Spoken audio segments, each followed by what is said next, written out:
പ്രിയപ്പെട്ട കൂട്ടുകാരെ ദീപക്കെ, ചെറുപ്പക്കാരിയാണെന്നുള്ള ആനുകൂല്യത്തിൽ ഇവക്ക് കോടതി മാപ്പ് നൽകിയാലും മനുഷ്യരുടെ മനസ്സിൽ ഇവക്ക് മാപ്പുണ്ടാവില്ല. ഗ്രീഷ്മക്ക് കോടതി കാലാന്തരത്തിൽ മാപ്പ് കൊടുത്താലും മനുഷ്യരുടെ മനസ്സിൽ അവർക്ക് മാപ്പില്ല. കൂടത്തായിലെ ജോലിക്ക് കാലാന്തരത്തിൽ കോടതി മാപ്പ് കൊടുത്താലും മനുഷ്യരുടെ മനസ്സിൽ അവർക്ക് മാപ്പ് കിട്ടൂല. ഞാൻ നിന്നെ ഓർത്ത് അഭിമാനിക്കുന്നു.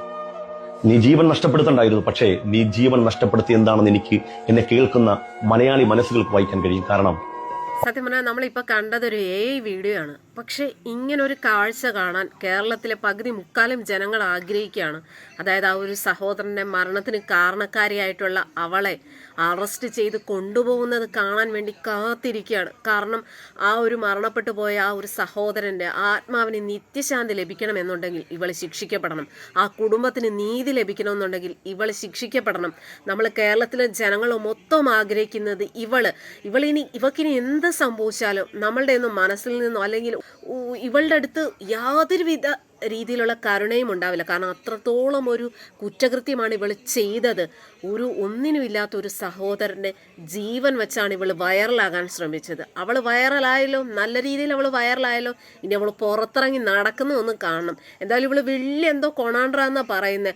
കോൺഗ്രസ് പാർട്ടിയിൽ എന്തൊക്കെയോ വലിയ സംഭവമാണെന്നാണ് പറയുന്നത്. അതുകൊണ്ട് തന്നെ ഇവൾക്ക് ഗൾഫിലൊക്കെ ഭയങ്കര പിടിപാടാണ്. അതുകൊണ്ട് തന്നെ ഇവൾ ഗൾഫിലേക്ക് മുങ്ങും എന്നുള്ള രീതിയിലുള്ള വാർത്തകളും കേൾക്കുന്നുണ്ട്.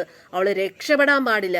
ഇവളെ വിലങ്ങ് വെച്ച് കൊണ്ടുവരുന്നത് കാണാൻ വേണ്ടി കേരളത്തിലെ ഓരോ ജനങ്ങളും കാത്തിരിക്കുകയാണ്. അങ്ങനെ ഒരു കാഴ്ച കാണാൻ വേണ്ടി പ്രാർത്ഥിക്കുന്നു.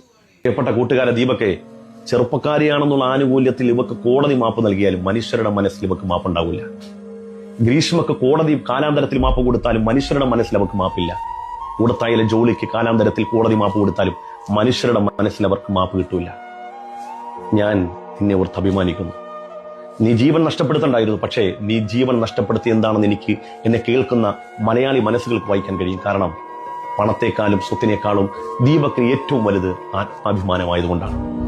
ആത്മാഭിമാനം നഷ്ടപ്പെട്ടെടുത്ത് എന്റെ ആത്മാവ് തന്നെ നഷ്ടപ്പെട്ടു എന്ന തോന്നലാണ്, എന്റെ അന്തസ്സും എന്റെ അഭിമാനം നഷ്ടപ്പെടുക എന്ന് പറയുന്നത് എന്റെ ജീവൻ നഷ്ടപ്പെടലാണെന്നുള്ള തോന്നലാണ് ദീപക്കിനെ ഈ മരണത്തിലേക്ക് ഉള്ള തീരുമാനത്തിലേക്ക് എത്തിച്ചതെന്ന് നിന്റെ വികാരം എനിക്ക് മനസ്സിലാക്കാൻ കഴിയും.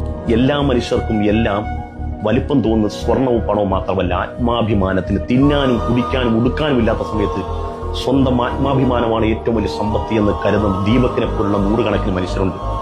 ആ ദീപക്കിന് സ്വന്തം മക്കളെ എങ്ങനെ ഫേസ് ചെയ്യാൻ കഴിഞ്ഞു, സ്വന്തം ഭാര്യയെ എങ്ങനെ ഫേസ് ചെയ്യാൻ കഴിഞ്ഞു, കുടുംബക്കാരെ എങ്ങനെ ഫേസ് ചെയ്യാൻ കഴിഞ്ഞു? തെറ്റ് ചെയ്യട്ടെ, ചെയ്യാതിരിക്കട്ടെ. തെറ്റ് ചെയ്താലും ചെയ്തില്ലെങ്കിലും ദീപക്ക് മനുഷ്യരുടെ മുമ്പിൽ അപഹസിക്കപ്പെട്ടില്ലേ? നാലാളുടെ മുമ്പിൽ ആക്ഷേപം കേൾക്കേണ്ടി വന്നില്ലേ? ചുറ്റുവട്ടക്കാരെല്ലാം അവനെ മോശക്കാരനാക്കിയില്ലേ?